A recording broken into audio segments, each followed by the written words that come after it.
Hello, everyone, and welcome back to the channel. I hope you're all doing well. Today, we're going to be doing an interview with Patty Blue Hayes. She is an amazing YouTuber and she is also a life coach. And today, we're going to be talking with her and interviewing her about her story and about her expat journey and why she came to Panama. Why Panama? Now, let's get into it.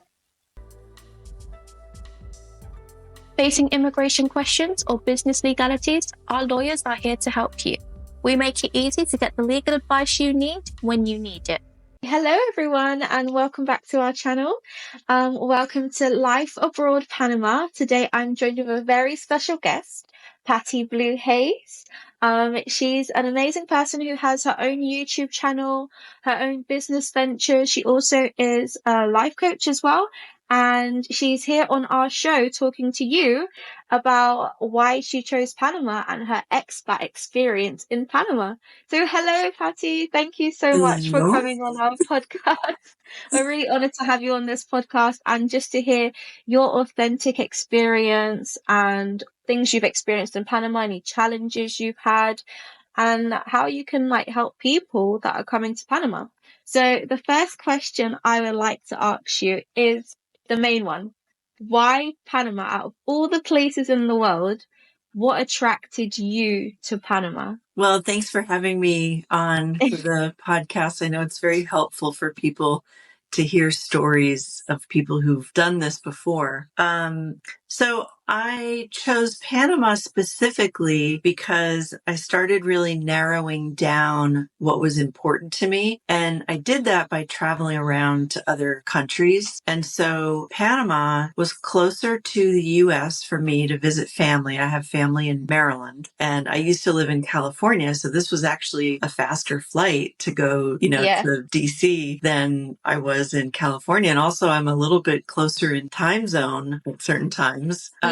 So that was appealing, that it would just be a quick flight, to see family. I figured Spanish could be an easier language for me to learn than something like, Thai or Portuguese or Romanian. I was actually, thinking of Romania as an option. And then on my visit to Panama, it just felt like home kind of immediately. There was just a certain kind of comfort that I had getting out of the plane, just that first landing. And then I had stayed at an Airbnb in Altos del Maria. And I arrived in the dark of night, which I would never advise anyone to be stubborn like I was and drive from the airport, because I figured, I've driven all over. I'm good. No. If you arrive after dark in Panama City, spend the night and start fresh in the morning. So anyway, I woke up to, shades of green I've never seen, birds, calling, just singing. This place was alive, birds and butterflies. And I was just mesmerized by the mountains. And I love that it has two different beaches. We have the Atlantic and the Pacific side. So so right in the middle, right? Yeah. And there's a lot of diversity in Panama. And I feel like the Panamanian people are, I would say, fun loving, kind. And over the years, now I see how, resilient and strong they are. And I also really like the culture that also grew over time, because I didn't know really about Panamanian, culture and the history when I first visited. And I like actually that it's a smaller country. I'm not sure why that appeals to me, but I just like that it's a smaller country. If you wanted to, you could get in the car and drive, from end to end. Exactly. Yeah. And it's very diverse. We have I haven't been to Bocas del Toro yet, but, we have these enclaves on the Caribbean side. You've got a cosmopolitan city. And then mountains, like where I live in the mountains, and then the beach communities and anything in between. So yeah, it just felt comfortable. That's really interesting as well, what you're saying is Panama is this small place, but yet it has all of these things encompassed into one, you said like you're near the mountains, and then you have Bocas del Toro, which is like this whole Caribbean vibe, and then you just have this metropolitan city like in Yeah. the middle of all of that. So Yeah. it's definitely such, I would say, like it's definitely such an adventurous place. Like once you've come to experience like all of that and see it for yourself. So I can see why when you land, you probably felt at home and you felt like there's also an excitement when you come to a new place, especially a place like Panama. And like you touched on the culture, like you didn't know much about the culture. Like for you, how did you integrate yourself into a society that you wasn't familiar with? How did you do that? How did you manage that? Well, because I had some language barrier, I didn't come here speaking Spanish. I think just by, a lot of observation and a lot of Googling, for history, Yeah. like, and there's some books, out there to read. Um, but I think a lot of it really is just observing.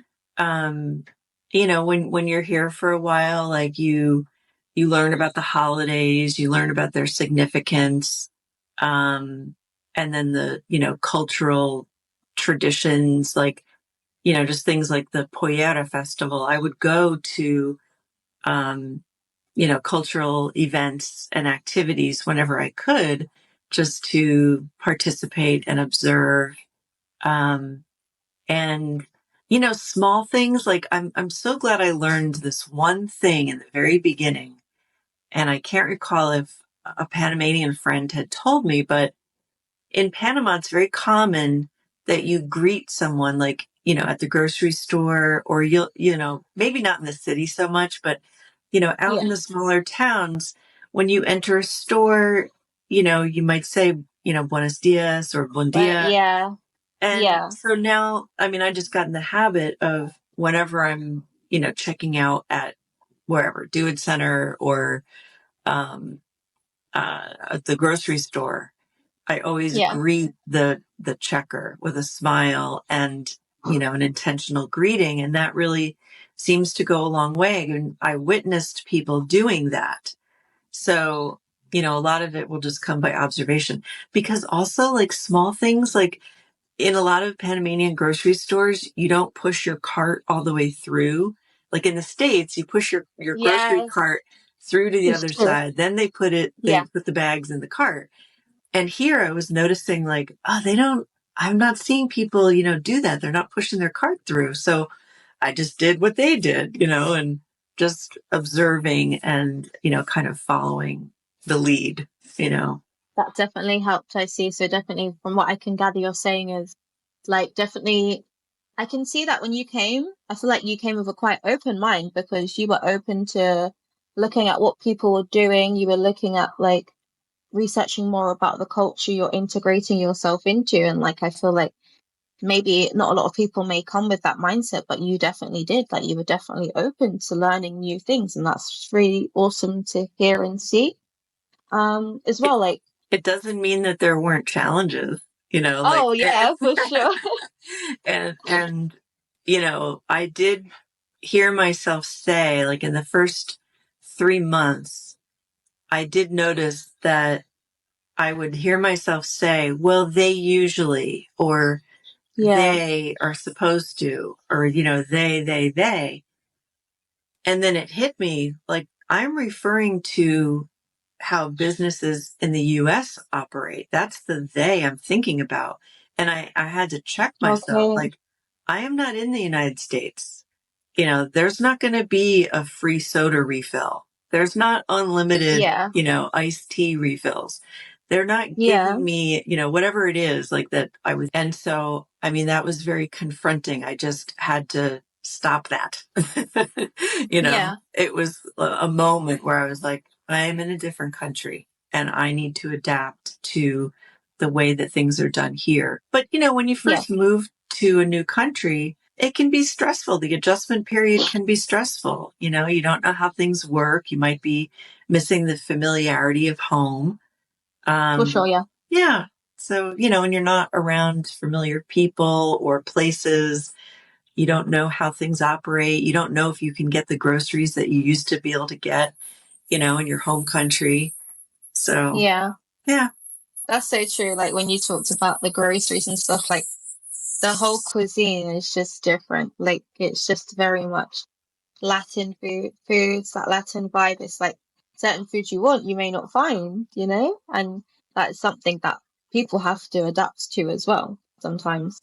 Um, as well, when you came to Panama, I don't know, did you come alone? Like, did you come with people? How was that process of like finding where you want to be in Panama and like, um, Oh, and I forgot to mention, this video is sponsored by NDM Law Firm and Associates, who helps us make amazing videos. And these videos come at a cost, so that's really helpful. NDM Law Firm is great because they can help you with any legal inquiries you have when coming to Panama, and they can help you with your case. Just coming to a new place, finding that process of like where you wanted to be, like in terms of like location wise, like how did you decide like this is the place for me? Like, what was your thought process on that? So I did come by myself. And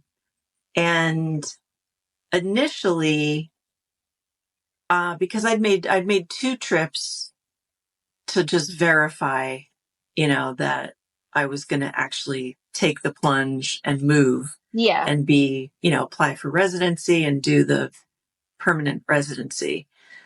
And so initially I thought, because I got very seduced by the price of condos by the beach in Yeah. Gorgona. There was a brand new building, the Royal Palm building. The condos were under $200,000. And I thought, oh my gosh, this is awesome. Like, what a great opportunity. I would never be able to afford this in the States. Yeah. And I have to live somewhere, even though everybody said, don't be in a rush to buy. I mean, even my aunt, who knows nothing about Panama and real estate, right? She even was like, don't rush, don't be in a rush. So I rushed. I didn't end up getting that condo. That's, a long story, but I ended up house sitting, and I ended up going to different parts of the country. And I also realized that being at the beach for me day to day was going to be way too hot. It just depleted my energy. I just felt like a wet rag. I just couldn't deal with it. And then I It went was a bit too much. too much for me.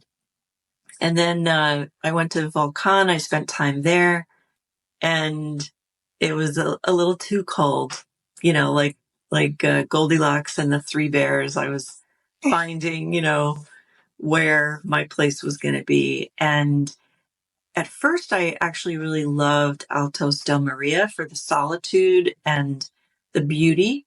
And also, it's a safer community because it has, security. But I didn't want to be that isolated because I can tend to be a hermit anyway. Okay. And so I really appreciate El Valle for having a town and social activities. And I don't have to drive too far to get to, the store. I like that there's a pulse of energy here. It's a tourist destination. So there's, always like people coming and going. And I like that. I don't have to participate in it if I don't want to, but it's a great city, and I find the weather perfect for me. Yeah. Not too hot. In fact, the past day or two have felt chilly. And I really appreciate the weather. I also really like how close it is to drive to the beaches, like down in Okay. Yeah. Coronado. Um, and then it's 2.5 hours from the city. It does wear me out if I do that drive in a day, which I have done. But I do like that the city is only, a couple hours away. Yeah. It's not like 10 hours. It's only 2 hours. You're like, it's still long, but not as long Yeah. as it could be. Like if you lived in, I don't know, David or something, Yeah. which is quite far up. Yeah. That's really cool to hear though. Like I just loved how you just really immersed yourself into it and you were just really focused on finding that place for you. And it's so interesting how you've just gone from house sitting and maybe not getting the place that you wanted to trying out all these different areas to settling on that place that you can now finally call home. Um, can you tell me about some like other challenges you may have come across, not just like in your like home finding journey, but in general coming to Panama?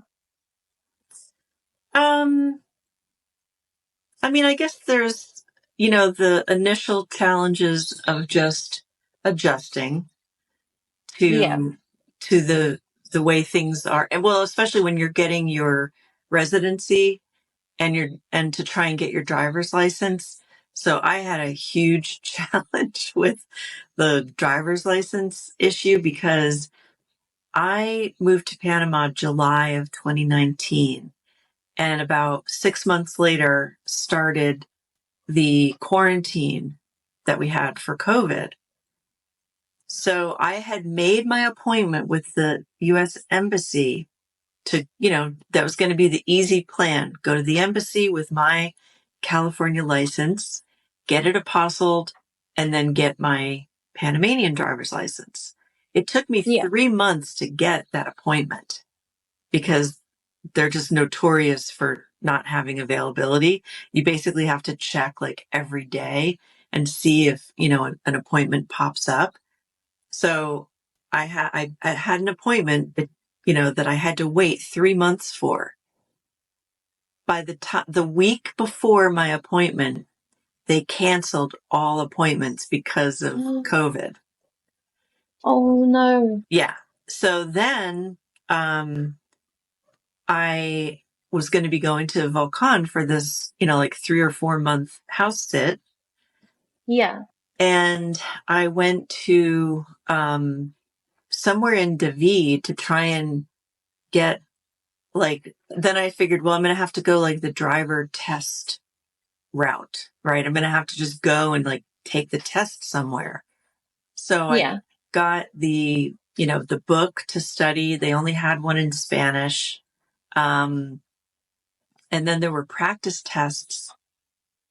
And I think I got my blood work in David, but then I was leaving or something and I had to go to Panama to take the test and they only had it in Spanish. They didn't have it in English. I couldn't bring an interpreter and Yeah. I failed it 3 times. And then I learned that they offered it in English. So like the fourth time I took it, and and that's a big deal too. You have to like make the appointment. And so those things were a hassle. Um, and I think, the challenges definitely are about like maybe the pace of doing business because it is a lot slower. There is the, manana culture, uh, Yeah. or, people who won't text you if they're not showing up or, um, so that can be frustrating. I also had a big challenge because I had a car accident. I got T-boned by a big Naturgy truck. And I'm still waiting for their insurance to pay me back because I paid for my car repair. And in October, This was in Panama. yeah, in October, it'll be Wow. a year. Wow. Yeah. So, That's so different. Like, yeah. And insurance brokers work differently. They're not, it's not the same. It's not like a full service like it is in the States. That was a hard yeah. lesson because I'd had who I considered a friend who was my broker. And it didn't end well. um, Didn't work out. no. So you learn that it's sometimes better just to hire people. There are helpers who help with getting driver's licenses or, getting that Panapass. If you have a car, even finding your way to the Panapass kiosk can be frustrating unless because it's in the city and it's under like an overpass of all these, road highways like converging.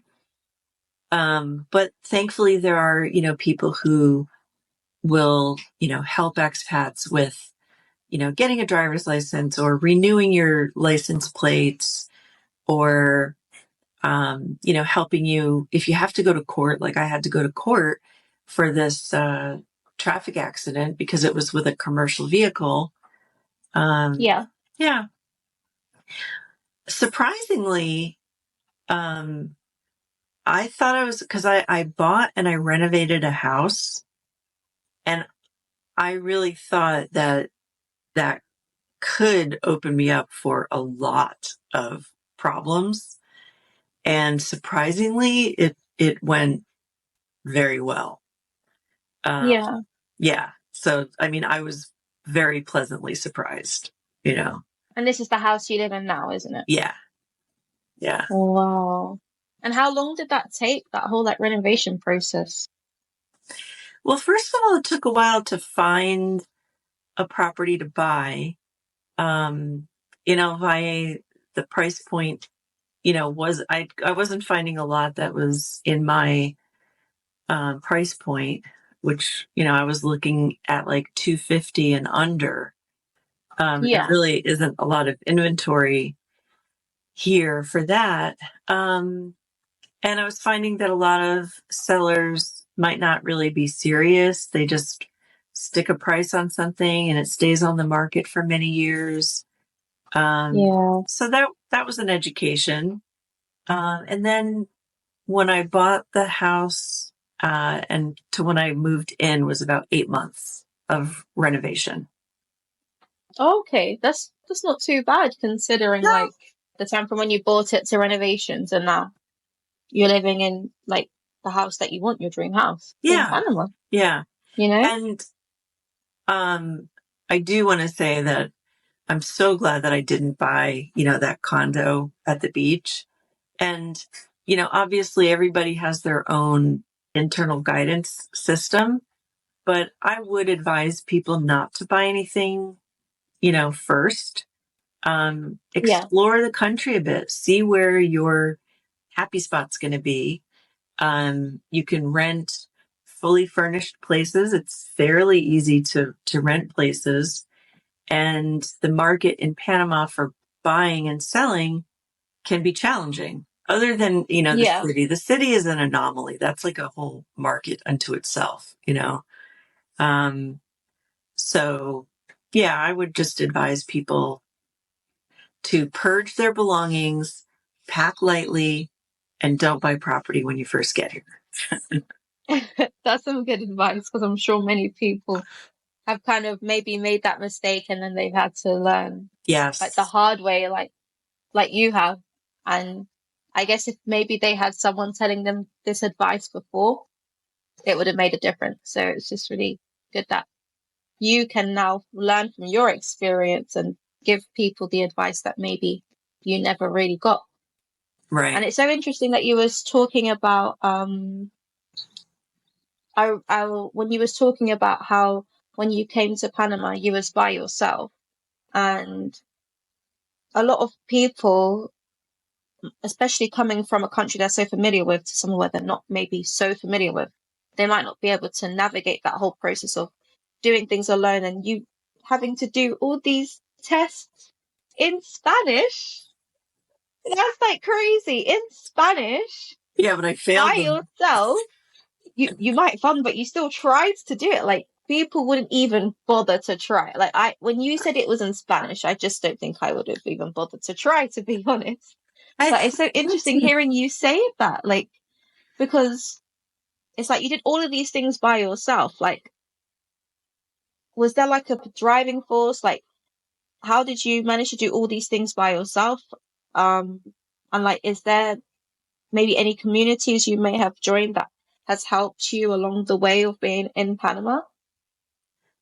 Well, I think um, what what I mean, I live life on my own, right? I don't have a partner, and so I do everything by myself, you know. Yeah. And I'm comfortable with doing things by myself, and I got comfortable over time with taking risks. Like Yeah. I bought an RV and did an 8-month RV trip across the US. I'd never even been in an RV before. So I guess I've grown into somebody who was not averse to risk. I didn't used to be Yeah. like that. And then the expat communities like on Facebook are very helpful. You can get, some good information. That too can be kind of mixed, right? Any social media is like that, but Yeah. yeah. But in general, I think the expat communities are very helpful. Surprisingly, there is like a divide. Like in the U.S., we have a very divided country, and surprisingly, there's division among expats here in Panama. Oh, But okay. but if you need something, if you need help, if you need information, I think they really band together to be supportive. Yeah. So Yeah. Okay. So like you've heard it from Patty herself. If there's something that maybe you need help with, like maybe search for an expat community. Sometimes then they might be the answer for you. Um, so we've talked about many different things. One thing I know is that you have your YouTube channel and you've literally got thousands of subscribers, and that's just like amazing, like how you've come to Panama by yourself and you've just built up all of this for yourself. Like it's just really cool to see how you've been able to do this and you just kept yourself motivated and you keep trying new things. Can you tell us more about like your YouTube channel and any like business ventures that you have in Panama? yeah, so I came in on the Friendly Nations visa when Hmm. it was a very low financial requirement. They've Yeah. changed it now, but in 2019 it was a lot easier to come in on that. And I don't have a work permit, so I technically, don't I work, but I don't work in Panama. I work online, and I have the YouTube channel that really was just to kind of chronicle my life events. For me, like I wanted a record of, how life was evolving here. And then I started getting more viewers. Like at first my Yeah. videos were really short. Maybe they were like 5 minutes, um, and, and then I started getting a little more organized with, my production of, videos, and people were finding them helpful. Um, and, and now it's actually been really good because there's, a little bit of money coming in, and that's always nice. And if you can hear the fruit guy coming by. Oh, is that a fruit guy? Yeah. Oh, Yeah. oh, so they come through your area regularly then? Yeah. We have the fruit Oh, guy, okay. the fishmonger, the metal Oh, collector. oh, Yeah. Oh, and so, so even that, the guy who sells chickens. Yeah. okay, even that itself is just a whole cultural experience for like a lot of people. Yeah. Um, and I do coaching online. I'm an Yes. author. I just released another book on like mindfulness. Oh, okay. So yeah, I have a lot of little things, going on. So you're just like a real entrepreneur, like you're just doing all of these things, like honestly. Author, YouTuber, like Yeah. everything. Yeah, it's funny Oh, because and I know. Yeah, continue. I was gonna say, like time freedom has always been one of my biggest values, but I just haven't quite built up the passive income to be able to have the time freedom, you know? Mm. So, Well, you're doing very well for yourself, I shall say. One thing I also wanted to touch on, I obviously have seen your videos. I know that as well. You do videos about like gardening and you also just make different content on your YouTube channel. Um, how do you, for you, I don't know how busy you are in day-to-day life, but in your day-to-day life, what does it like a typical day look like for you? Like, how do you like juggle all these things you're doing, and how has Panama opened up like all of these things for you to do? Like, how do you think Panama's helped you do these things? well, definitely by having lower pressure to have a certain amount of income.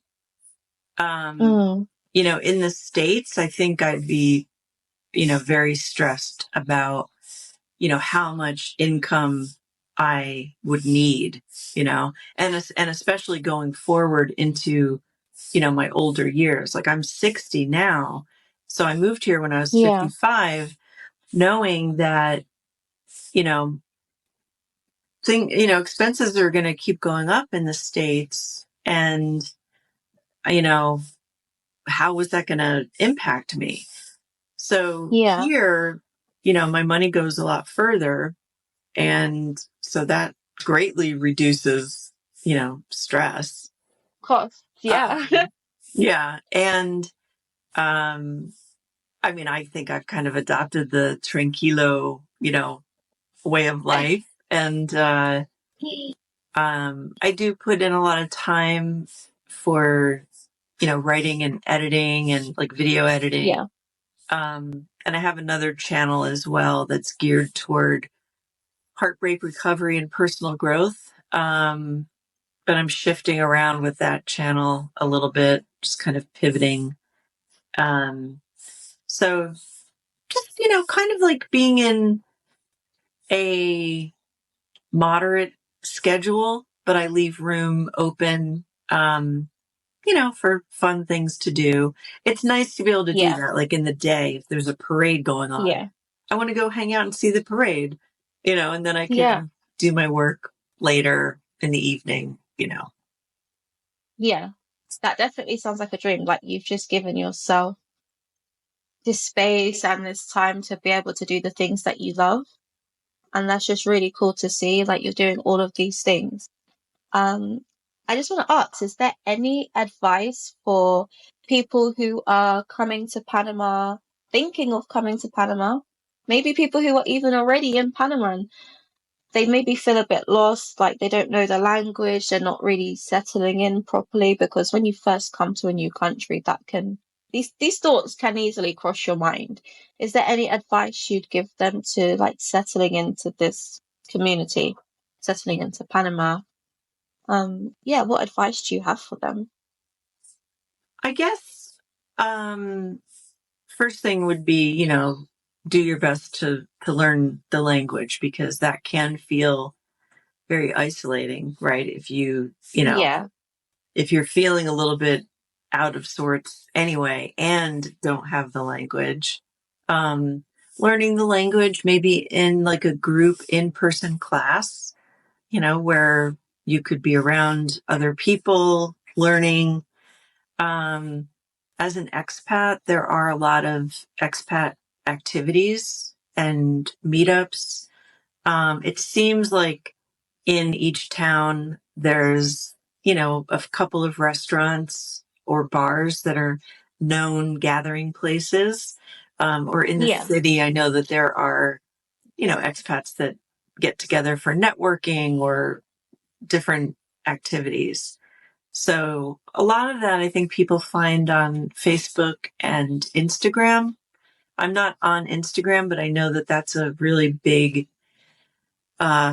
social media tool for a lot of Panamanian businesses. So that's a good way for people to see what's going on, because that can be a little challenging. Like even in my town, like I've lived in El Valle for 2 years.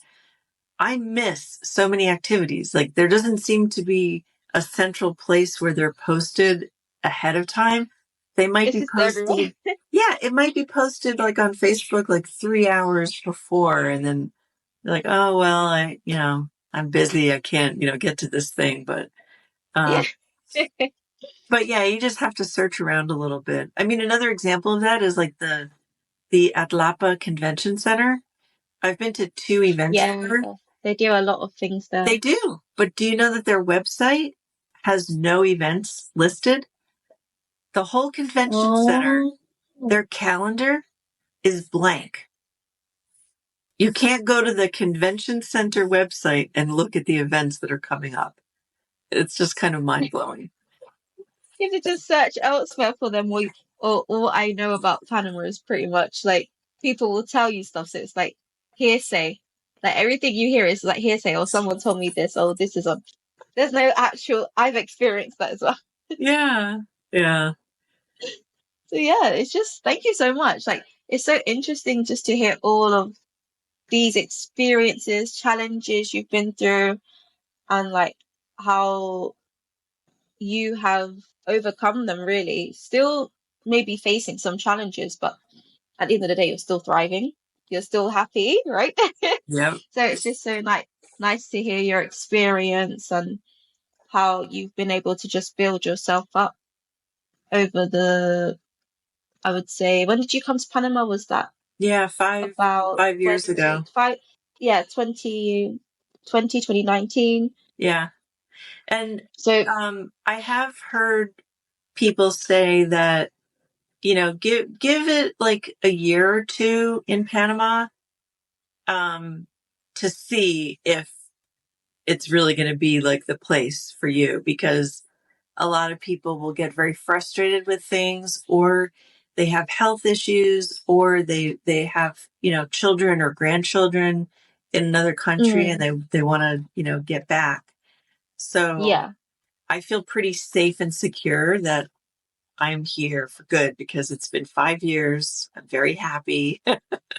So good. yeah, like, It's just nice to see how you found that happy place for you. And for everyone that's watching and may not be sure, like from what Patty's saying, like she's come the first time, like it wasn't just like, oh, things went good straight away. Like she's had her own challenges, she's had her ups and downs, and she's still experiencing life and learning from them, and she's still thriving.